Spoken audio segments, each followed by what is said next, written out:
নমস্কার, ৫টার ৫ মিনিট নিয়ে আমি অতনু রয়েছি আপনার সঙ্গে। রানাঘাটে সুদীপ বিশ্বাস পড়েছিলেন মহাবিপাকে। যখন পুলিশ ভেরিফিকেশন হয় চাকরির আগে, তখন তাকে বাংলাদেশি তকমা দেওয়া হয়েছিল। কেন? আদালতে গেলেন তিনি এবং আদালত কি জানালো?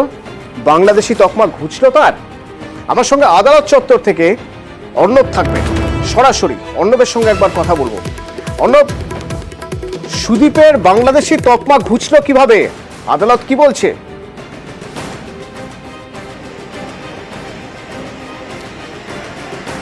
দেখো, প্রথমে তোমার ভালো খবরটা দিই, তাহলে সুদীপ বিশ্বাস, যিনি দমকল বিভাগের ফায়ার অপারেটর পদে তিনি বিবেচিত হয়েছিলেন যোগ্য হিসেবে, এবং পাবলিক সার্ভিস কমিশন আমাদের রাজ্যের তাকে যোগ্য হিসেবে সুপারিশপত্র দিয়েছিল, কিন্তু পুলিশ ভেরিফিকেশনে যেমনটা তুমি বললে আটকে গেছিল শুধুমাত্র বাংলাদেশি সন্দেহে তার চাকরি তিনি খোয়াতে বসেছিলেন।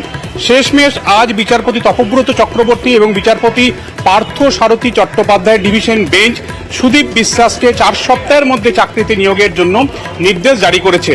এবং এই বাংলাদেশি তকমা কি করে দেয়, এক্ষেত্রে পুলিশ ভেরিফিকেশনে কিভাবে সামনে আসে, যেখানে বাংলাদেশে নয় এই ভারতবর্ষে এই সুদীপ বিশ্বাসের জন্ম, তার স্কুল লাইফ, তার মাধ্যমিক, উচ্চ মাধ্যমিক, গ্র্যাজুয়েশন সমস্ত কিছু এই ভারতবর্ষে। শুধু তাই না, সে নিজের নামে জমি কিনেছে, তার আধার কার্ড, ভোটার কার্ড এবং পাসপোর্ট রয়েছে। তারপরেও তাকে বাংলাদেশি তকমা কিসের ভিত্তিতে দেওয়া হচ্ছে, কার্যত বিস্মিত হন দুই বিচারপতি। এবং এই মামলায় এর আগেও যখন শুনানি হয়, কার্যত সরকারি আইনজীবীর উদ্দেশ্যে বিচারপতি তপব্রত চক্রবর্তী ভর্ৎসনা করে বলেন যে সরকারি আইনজীবী যিনি সওয়াল করছেন তার উদ্দেশ্যে বলেন, আপনি যে ভারতীয় বা আপনি যে বাংলাদেশি নন তার কি পরিচয় আছে? কাজে এইরকম সন্দেহের বসে কারোর ভবিষ্যৎ নষ্ট করবেন না। এবং শেষমেশ যে আধার কার্ড, ভোটার কার্ড রয়েছে, এর ওপর ভিত্তি করে, পাসপোর্ট রয়েছে, এর উপর ভিত্তি করেই তাকে চাকরিতে ফেরানোর নির্দেশ দিয়েছে। এবং যদি সে সত্যি বাংলাদেশি হয়, সেক্ষেত্রে আইনানুগ পদক্ষেপ করতে পারবে, সেই একটা পর্যবেক্ষণে কিন্তু ডিভিশন বেঞ্চ রেখেছে।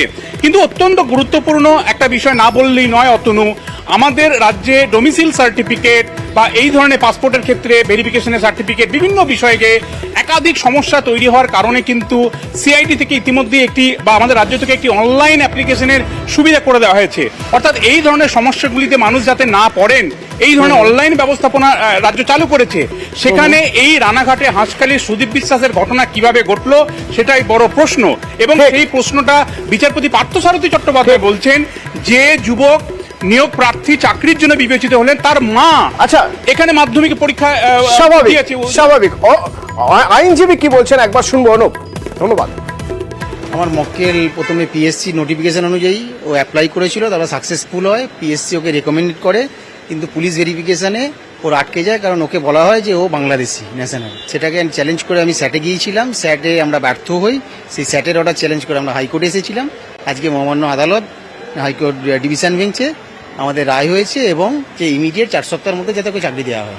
ইচ অ্যান্ড এভরি ডকুমেন্টস, আপনার প্যান কার্ড থেকে ভোটার কার্ড থেকে সব কিছু এবং পাসপোর্ট পর্যন্ত আছে। তা সত্ত্বেও ওরা একটা সন্দেহজনকভাবে বলেছিল যে বাংলাদেশি ন্যাশনাল, সেই জন্য চাকরি দেওয়া হয়নি। অলরেডি ঠাকুমার আমল থেকে পুরো ডকুমেন্টস আমরা দিয়েছি, প্রডিউস করেছি, সেটা কোর্ট বিবেচনা করেছে, সেটা কোর্ট বলেছে যে না, এর ক্ষেত্রে সেটা অ্যাপ্লিকেবলই নয়। রেশন দুর্নীতি তদন্ত করতে গিয়ে ইডি চাঞ্চল্যকর কিছু তথ্য পাচ্ছে। দেখা যাচ্ছে 45 কোটি টাকা সরকারি টাকা, সেই টাকা লুট করেছে আনিসুর আলিফ। কিভাবে 45 কোটি টাকা তারা আত্মসাৎ করে? রৌনক প্রতিনিধি আমার সঙ্গে সরাসরি রয়েছেন, বলতে পারবেন রৌনক, ইডি সূত্রে কি জানতে পারছি আমরা?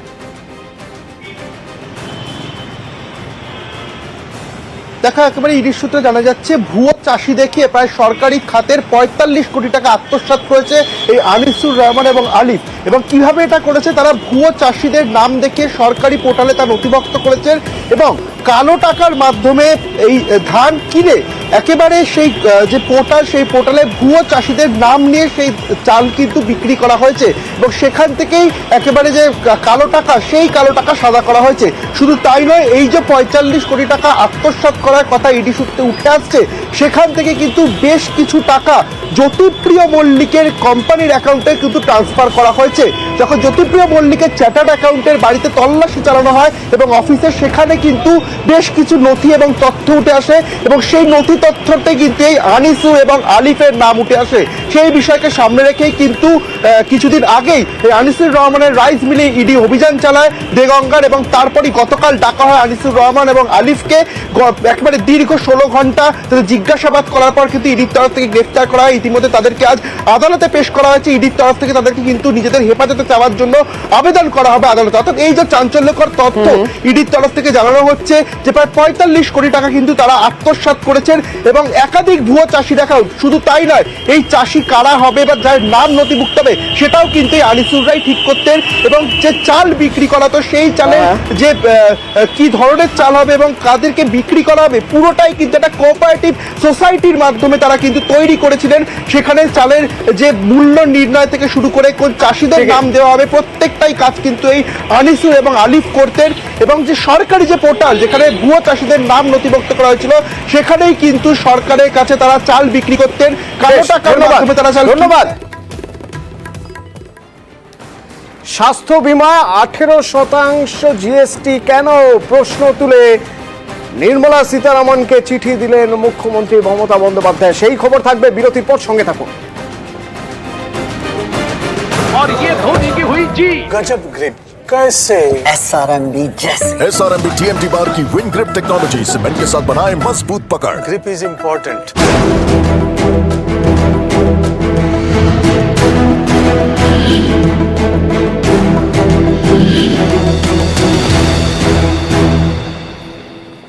চড়া জিএসটি, এমনকি জীবন বীমা, স্বাস্থ্য বীমার উপর 18% জিএসটি প্রতিবাদ করে অর্থমন্ত্রী নির্মলা সীতারামনকে চিঠি মুখ্যমন্ত্রী মমতা বন্দ্যোপাধ্যায়ের। অন্তত স্বাস্থ্য বীমার উপর থেকে জিএসটি নিয়ে ভাবা হোক। স্বাস্থ্য বীমার উপর, মেডিক্লেমের উপর 18% জিএসটি, 18% জিএসটি, জীবন বীমার উপর, লাইফ ইন্স্যুরেন্সে 18% জিএসটি। এর বিরোধিতা করে মুখ্যমন্ত্রী মমতা বন্দ্যোপাধ্যায় চিঠি দেন অর্থমন্ত্রী নির্মলা সীতারামনকে। আর এ নিয়েই সরব সুদীপ বন্দ্যোপাধ্যায় সংসদে সুদীপ বন্দ্যোপাধ্যায় এ নিয়েই সরব। যখন তিনি বলতে যান তখন তাকে দফায় দফায় বাধা দেওয়া হয়। Life insurance and medicine should be withdrawn. Sir, this 18% GST charged upon LI premium life insurance and medicine should be withdrawn. Sir, this GST is anti-people.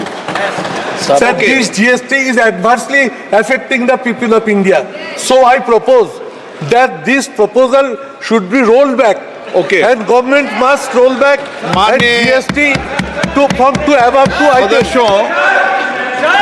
अभी सभा was Bengal's contribution to total industrial production of this country.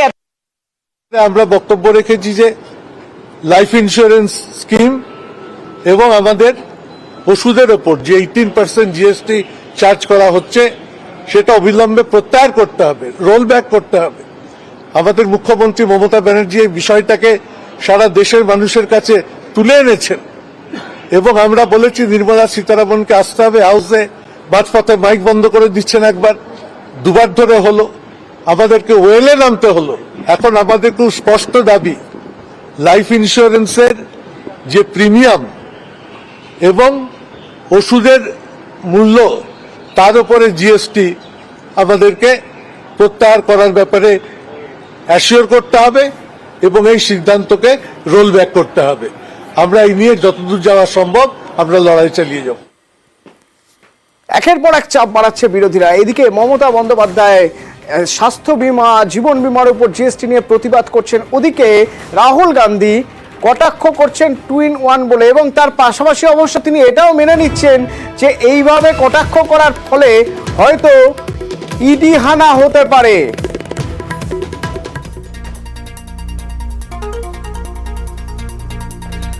বলছেন 2-in-1, অর্থাৎ মোদী অমিত শাহর কথা বলছেন আমার চক্রব্যূহ বক্তৃতা পছন্দ করেননি তারা, আর সেই জন্যই হয়তো ইডি হানা হতে পারে।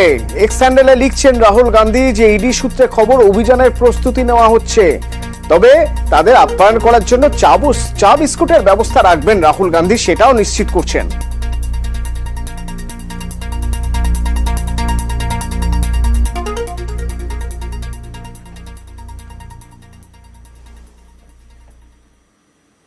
इसका दुर्भाग्य है जो राहुल गांधी संवैधानिक पद पर एलओपी हैं, सदन चल रहा है, सदन के अंदर तो झूठ बोलते ही हैं, सदन के बाहर भी भ्रम फैलाने का काम किए हैं। उन्हें चुनौती देता हूं कि वो बताएं कि कौन अधिकारी उनको फोन किया है। ये शर्मिंदित हैं, दुनिया से जात का पूछते, अपना जात बचाने से भाग रहे हैं।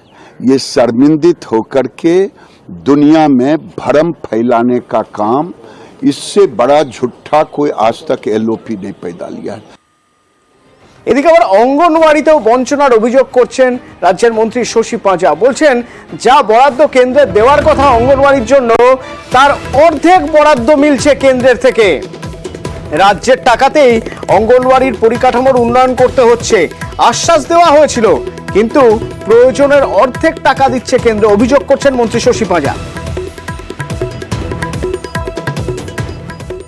আজকে বিধানসভায় যখন এই আইসিডিএস সংক্রান্ত প্রশ্নগুলো উঠেছে, তখন বিরোধী দল যেখানে তারা আইসিডিএস আদৌ চালানো উচিত কিনা সেটা নিয়ে ভাবছে। ডক্টর অশোক লাহিড়ী বললেন নিজেই চালান না, কেন্দ্র সরকার কাছে টাকার আবেদন করছেন কেন? টাকাগুলো যেটা তাদের একটা অবদান থাকে, রাজ্য সরকারগুলোও থাকে, তাদেরও থাকে, কিন্তু তাদের অংশের টাকা ক্রমাগত তারা কমিয়ে দিচ্ছে। অর্থাৎ একজন শিক্ষিত মানুষ তারা অনুধাবনই করলেন না যে আইসিডিএস এ প্রসূতি মা, অন্তঃসত্ত্বা মা, 6 মাস থেকে 6 বছরের শিশু যত্নের কথা। এইভাবে কেন্দ্র সরকারের একটা অবহেলা, অবজ্ঞা দৃষ্টি আইসিডিএস এর দিকে, অন্তত পশ্চিমবাংলা। অনেকগুলো সেন্ট্রালি স্পন্সর স্কিম আছে যেগুলোতে কেন্দ্র সরকার সুবিধা দেয়। তো কিছু কিছু এই সিএসএস সেন্ট্রালি স্পন্সর স্কিম এই সরকার নেয়নি, যেমন স্বাস্থ্য সাথী নিজেরা করছে, আয়ুষ্মান। যখন মাননীয় মুখ্যমন্ত্রী ওই দুর্গাপুজোর কমিটিগুলোতে টাকা দেয়, অনেক কিছুতে বলে সরকারি, কেন্দ্রের সরকারের টাকা চাই না, আমরা নিজেরা অন্য জায়গায় যেমন খরচা করতে পারেন, তাহলে এইটাই পারেন না কেন? এইটাই পয়সা খরচা করার কথা হলেই বলেন কেন্দ্র সরকার কেন দিচ্ছে না, কেন্দ্র সরকার। ওয়েনারের খবর নজর রাখতেই হবে, তার কারণ ওয়েনার যেন এখন একরকম মৃত্যুপুরী। 300 জনের উপরে মৃত্যু হয়েছে এবং এখনো পর্যন্ত অনেক দেহ হয়তো পাথরের তলায় আটকে রয়েছে। একটা গোটা গ্রাম পাথর চাপা পড়ে গিয়েছে, এরকম একটা পরিস্থিতিতে যুদ্ধকালীন তৎপরতায় এখনো পর্যন্ত চলছে উদ্ধার কাজ, কারণ অনেক মানুষ এখনো নিখোঁজ রয়েছেন, যাদের হদিশ মিলছে না। কি পরিস্থিতি, কিভাবে চলছে উদ্ধার কাজ, একটু জেনে নেবো। আমার সঙ্গে মৈত্রী রয়েছেন, প্রতিনিধি মৈত্রী। অতনু, দেখো, যেমনটা তুমি বলছিলে যে 300 ছাড়িয়ে গিয়েছে মৃত্যু, এবং এখনো কিন্তু প্রচুর মানুষ তারা নিখোঁজ রয়েছেন এবং তাদের খোঁজ চলছে। মূলত যেটা চ্যালেঞ্জ ছিল যে বেলি ব্রিজ তৈরি হওয়ার পর, সেই চ্যালেঞ্জটা কিছুটা হলেও পার করতে পেরেছেন উদ্ধারকারীরা এবং তার ফলে তারা পৌঁছানোর চেষ্টা করছেন। কিন্তু মাটির যে আস্তরণ এবং যে প্রলেপ যেটা পড়ে গিয়েছে এবং যে ল্যান্ডস্লাইডের ফলে মাটি এবং বোল্ডারের যে প্রলেপ পড়েছে, তার নিচে অনেকেই চাপা থাকতে পারেন এবং স্থানীয় প্রশাসন তারা মনে করছেন যে এরপরে আর জীবিত কাউকে উদ্ধার করার সম্ভাবনা খুব কম। এবং ইতিমধ্যেই আমরা যেটা উদ্ধারকারী দলের তরফ থেকে জানতে পারছি যে শুধু বিভিন্ন দেহাংশ তারা উদ্ধার করতে পারছেন এবং তাদেরকে সেগুলো পোস্টমর্টমের জন্য পাঠানো হচ্ছে। ফলে পরিজনদের কাছে এটা আরো বেশি ট্রমাটিক যে তাদের আপনজনেরা তাদেরকে তো হারাচ্ছেনই, তাদের পুরো দেহ হয়তো তারা অনেকেই পাচ্ছেন না। এরকম পরিস্থিতিও কিন্তু তৈরি হয়েছে, যেটা অত্যন্ত মর্মান্তিক। একই সঙ্গে তোমাকে জানিয়ে রাখবো যে আজকেও রাহুল গান্ধী, প্রিয়াঙ্কা গান্ধী ভাড্রা তারা ছিলেন কেরালায়, যেটা তারা যান এবং সেখানে গিয়ে তারা দুর্গতদের সঙ্গে কথা বলেন, যারা বিভিন্ন শেল্টারে রয়েছেন তাদের সঙ্গে তারা কথা বলেন। একটু সঙ্গে থাকো, আর রাহুল গান্ধী কি বলছেন একবার শুনবো। It is a terrible tragedy. Went to the site, we went to the camps, we assessed the situation there. We had a meeting with the administration, the number of casualties they expect, the number of houses that have been damaged, and their strategy. We have said that we are here to help in any way possible. Congress family would like to commit to build 100+ houses here. Kerala has not seen this type of a tragedy in one area. I'm going to raise it in Delhi and also with the Chief Minister here. Different level of tragedy and it should be treated differently. মৈত্রী, একটু জানতে চাইবো যে আমাদের রাজ্যে যে 242 জন পরিযায়ী আটকে রয়েছেন তাদের মধ্যে 155 জনের সঙ্গে যোগাযোগ করা গিয়েছে, তারা কেমন আছেন? দেখো, তারা এখনো পর্যন্ত তাদের সঙ্গে যোগাযোগ করা গিয়েছেন, তাদের অবস্থা সম্পর্কে বিস্তারিত খোঁজ খবর নিচ্ছেন। তাদের অনেকেই সুস্থ আছেন বলে আমরা জানতে পারছি রাজ্যের তরফ থেকে। এবং আজকে আর কিছুক্ষণের মধ্যেই দিল্লি থেকে মুখ্যমন্ত্রী মমতা বন্দ্যোপাধ্যায়ের প্রতিনিধি হিসেবে সুস্মিতা দেব সাংসদ এবং সাকেত গোখলে তারা পৌঁছাচ্ছেন ওয়েনারে। এবং সুস্মিতা দেব তিনি আমাদেরকে জানিয়েছেন যে সেখানে গিয়ে যেরকম উদ্ধার কাজের দিকে তারা নজর দেবেন এবং কি সহযোগিতা প্রয়োজন সেটা তারা দেখবেন। একই সঙ্গে বাংলার যারা পরিযায়ীরা রয়েছেন এবং যারা বিভিন্ন জায়গায় তারা বেনার সহ বিভিন্ন জায়গায় যারা পরিযায়ী শ্রমিকরা রয়েছেন তাদের যাতে কোনো অসুবিধা না হয় এবং তাদের উদ্ধার কাজের ক্ষেত্রে তাদের যদি কোনো সহযোগিতার প্রয়োজন হয়, তাদের বাংলায় ফেরানোর ক্ষেত্রে যদি কোনো সহযোগিতার প্রয়োজন হয়, সেই সমস্ত দিকে তারা সহযোগিতা করবেন এবং গোটা বিষয়টি তারা খতিয়ে দেখবেন। কয়েকশো মাইগ্রেন্ট ওয়ার্কারদের সাথে ফোনে ডাইরেক্টলি কথা বলা হয়েছে। এই মুহূর্তের ব্রেকিং নিউজ প্যারিস থেকে। আরো একটা পদকের সামনে মনু ভাকের, আরো একটা পদকের সামনে। এর আগে দুটো ব্রোঞ্জ, তারপর আরো একটা, অর্থাৎ এবার 25 মিটার পিস্তল ইভেন্টের ফাইনালে মনু ভাকের। অলিম্পিক্স পদকের হ্যাট্রিক হয়ে যেতে পারে, সেরকমই একটা পরিস্থিতি। এখন আগামী কালের জন্য অপেক্ষা করতে হবে। ইতিহাস, নিজের গড়া ইতিহাস নিজেই ভাঙতে চলেছেন মনু ভাকের। একসঙ্গে স্বাধীনতার পর একই অলিম্পিক্সে দুটো পদক কেউ পাননি, তা পেলেন এবার মনু ভাকের। হতে পারে হয়তো তৃতীয় পদকেই অলিম্পিক্সে পেতে পারেন, একেবারে পদকের হ্যাট্রিক হয়ে যেতে পারে, কারণ 25 মিটার পিস্তল ইভেন্টের ফাইনালে মনু ভাকের। সেক্ষেত্রে আর এক ধাপ পেরোলেই তৃতীয় পদক হাতের মুঠোয়।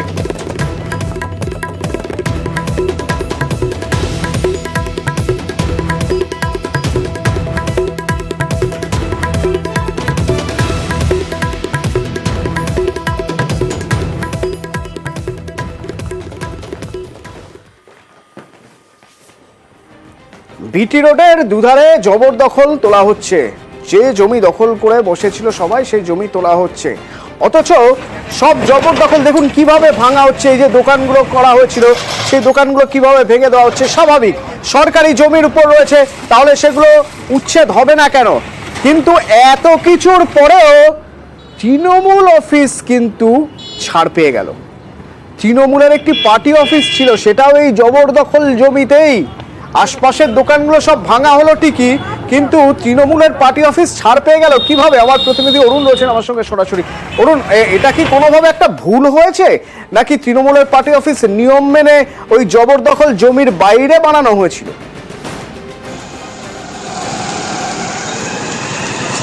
দেখো, ব্যাপারটা হচ্ছে ব্যারাকপুর পৌরসভা দীর্ঘদিন আগে নোটিশ করেছিল ঠিকই, কিছু কিছু দোকানদার তারা খুলে নিয়েছিল নিজেরাই, কিন্তু কিছু কিছু দোকানদার থেকে গেছিল। ফলে আজকে কিন্তু সমস্ত দোকানদারদের যখন সরিয়ে ফেলা হয়, কিন্তু সেখানে একটা তৃণমূলের বড় পার্টি অফিস সেখানে রয়েছে। সেই পার্টি অফিসটা বাদ দিয়ে পাশের যে বাস স্ট্যান্ড থেকে শুরু করে সমস্ত কিন্তু ভেঙে গুড়িয়ে দেওয়া হয়েছে। এইবার এলাকার লোক প্রশ্ন তুলছে, তাহলে তৃণমূলের পার্টি অফিসটা কেন বাদ গেল? এটা নিয়ে কিন্তু প্রশ্ন হয়েছে, সরব হয়েছে বিজেপিও। বিজেপি বলছে যে তাদের যেহেতু পার্টি অফিস, সেহেতু ভাঙা যাবে না। পার্টি অফিসটার ভেতরে এসি মেশিন লাগানো রয়েছে, সমস্ত কিছু রয়েছে, কেন এই পার্টি অফিসটা ভাঙা হলো না? এই নিয়ে কিন্তু একটা চাপান উত্তর চলছে। তৃণমূল কংগ্রেসের যিনি প্রতিনিধি পৌরসভার যিনি ভাইস চেয়ারম্যান রয়েছেন সুপ্রিয় ঘোষ, তিনি বলছেন যে না, এটা যখন কাজ হবে তখন সেটাকে যদি সময় অসুবিধা হয় তাহলে সরিয়ে দেওয়া হবে, এমনটাই কিন্তু দাবি করেছেন। ভাঙা হবে না, পরবর্তীকালে ভাঙা হলেও হতে পারে। উপপুর প্রধানের বক্তব্য তো সেরকমই। তো উপপুর প্রধানের বক্তব্য শুনবো, তার আগে শুনবো বিজেপির বক্তব্য, কারণ বিজেপি কটাক্ষ করছে যেহেতু তৃণমূলের অফিস তাই ছাড়। দাঁড়িয়ে থেকে পুলিশ কমিশনার সব করতে পারলেন, কিন্তু তৃণমূলের পার্টি অফিসে হাত দেওয়ার ক্ষমতা করতে পারলেন। ইভেন আমি দেখলাম অটো ইউনিয়নের অফিসটাও ভেঙে দিয়েছে। তারপরেও যদি এরকম দুর্দিন দেখতে হয় যেখানে তৃণমূলের পার্টি অফিসটা বেঁচে গেল, তাহলে বুঝতে হবে যে শাসক দল সবের থেকেই বেঁচে যাবে বারংবার, যতই অপরাধ করুক না কেন। জবরদখলটা পার্টি অফিসটাই করে আছে, সেটাও দেখা উচিত। আমার মনে হয় পুলিশ কমিশনারের অন্তত একবার নিজের জীবনে নিরপেক্ষ হয়ে কাজ করা উচিত। আগে ওই পার্টি অফিসটা ভাঙুন, লোককে কি বার্তা দিচ্ছেন? আপনি তো বলছেন রাস্তা চওড়া করবেন, পরিবেশ ঠিক রাখবেন, ন্যানা করবেন, তানা করবেন, তা পার্টি অফিসটা ভাঙুন। এটা মোটামুটি 1 মাস ধরে আমরা মাইকিং এবং চিঠির মাধ্যমে সবাইকে জানিয়েছি, টোটালটাই দখল মুক্ত করে দিয়েছি। পার্টি অফিস রয়েছে সেটা ভাঙা হচ্ছে। ওটাও ভাঙা হবে, ওটাও ভাঙা হবে, এখানে কোনো পলিটিক্যালি কালার দেখা যাবে না।